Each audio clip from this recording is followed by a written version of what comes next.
గౌరవనీయ ఉప ముఖ్యమంత్రి పవన్ కళ్యాణ్ గారు నిన్న జరిగినటువంటి ఒక సమీక్షా సమావేశంలోనో లేకపోతే పత్రికా విలేకరులతోనో అన్నట్టుగా వచ్చినటువంటి ఒక గొప్ప మాట, పులికాట్ సరస్సులో ఫ్లెమింగో పక్షులకు శాశ్వతంగా స్థిర నివాసం ఏర్పాటు చేసే విధంగా ఎకో టూరిజాన్ని అభివృద్ధి చెయ్యాలా అని పాపం ఆయన చాలా గొప్పగా చెప్పటం జరిగింది. ఈరోజు పత్రికల్లో చాలా ప్రముఖంగా ఆ వార్త వచ్చింది. ఆయన పేరులోనే పవనము కళ్యాణము రెండూ ఉన్నాయి. అంత గొప్ప పేరు, సార్థక నామధేయులు వారు. పవన్ కళ్యాణ్ గారు, మీరు ఎక్కడో సైబీరియా నుంచి వందల వేల సంవత్సరాలుగా పులికాట్ సరస్సుకు వచ్చేటువంటి ఆ ఫ్లెమింగో పక్షులకు మళ్ళీ తిరిగి సైబీరియాకు పోనివ్వకుండా ఆంధ్రప్రదేశ్లో ఎకో టూరిజాన్ని డెవలప్ చేయటం కోసమని ఆ పక్షులని శాశ్వతంగా ఇక్కడే ఉంచేంతగా మీ ఆలోచనల్ని నేను మనస్ఫూర్తిగా అభినందిస్తున్నా.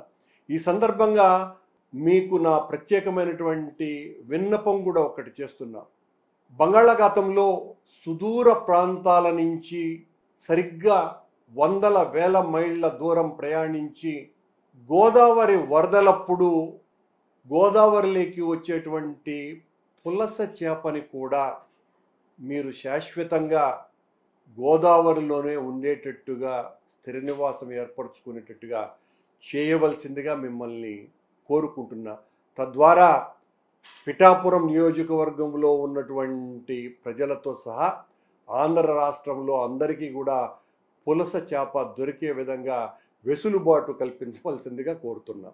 అలాగే ఏప్రిల్ మే నెలల్లో ఎండలు విపరీతంగా కానవచ్చేటువంటి పరిస్థితి మనకందరికీ కూడా తెలుసును. మీరు ఆ సమయాన శీతల వాయువులు పూర్తిగా మీ అధీనంలో ఉంచుకొని చల్లటి వాతావరణాన్ని కల్పించేటట్టుగా కూడా ప్రయత్నం చేయమని కూడా ఈ సందర్భంగా మిమ్మల్ని కోరుకుంటున్నాను. ఎందువల్లంటే మీరు వేల మైళ్ళ దూరం నుంచి వేల సంవత్సరాలుగా వస్తున్నటువంటి ఆ ఫ్లెమింగో పక్షులనే ఇక్కడ పెట్టేయాలా అనుకునేటువంటి స్థిర నివాసం ఏర్పరచాలా అన్నటువంటి మీ ఆలోచన యొక్క దార్శనికతను మెచ్చుకుంటూ ఇలాంటి పనులు కూడా మీరు చేయాలా అన్నటువంటి విషయాన్ని ఈ సందర్భంగా చెబుతూ, ఓ సనాతన ధర్మ పరిరక్షక, మీరింకా చాలా చేయాలి.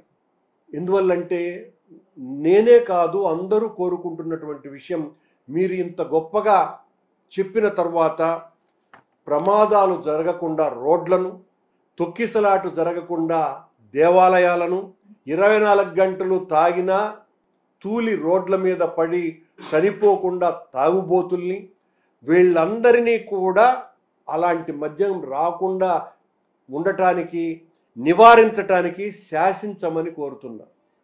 పవన్ కళ్యాణ్ స్వాముల వారు, మీరు ఇలాంటివన్నీ కూడా చేయాల్సినటువంటి అవసరం ఉన్నది. ఫ్లెమింగో పక్షులనే మీకు ఇక్కడ స్థిర నివాసం ఏర్పరచాలనుకున్నప్పుడు మీకు చేత కానటువంటి విషయం ఏదీ లేదు. చంద్రబాబు గారితో చర్చించి ప్రజలకు ఇలాంటి చందన సేవలు కూడా చేయవలసిందిగా మీకు విజ్ఞప్తి చేస్తున్నా. కొత్తగా అందుకున్నటువంటి అధికారం తాలూకు ఆనందం వలన ఉక్కిరి బిక్కిరి అయిపోయి మీరు ఆ ఆనందపు మత్తులో మీరు మాట్లాడుతున్నటువంటి మాటలకు గాలిలోని పక్షుల్ని, నీటిలోని చేపల్ని, అడవిలోని ఏనుగుల్ని ఇలా అన్నిటిపై అధికారం చూపాలని, అధీనంలోకి తెచ్చుకోవాలని మీ అభిలాషను మనస్ఫూర్తిగా అభినందించక తప్పదు. మేమెందుకు కాదనాలి? ఇంతటి మంచి పనులు మీ నుంచి మేము ఆశించటం తప్పు కూడా కాదు. సినిమాలో మీరొక్కరే 100 మందిని చెడామడా కొట్టినట్టుగా ప్రకృతిని శాసించే శక్తి, అధికారం ఉప ముఖ్యమంత్రి వర్యులైనటువంటి పవనానంద స్వాముల వారు మీకు కలగాలని ఆ దేవదేవుణ్ణి మనస్ఫూర్తిగా ప్రార్థిస్తున్నా.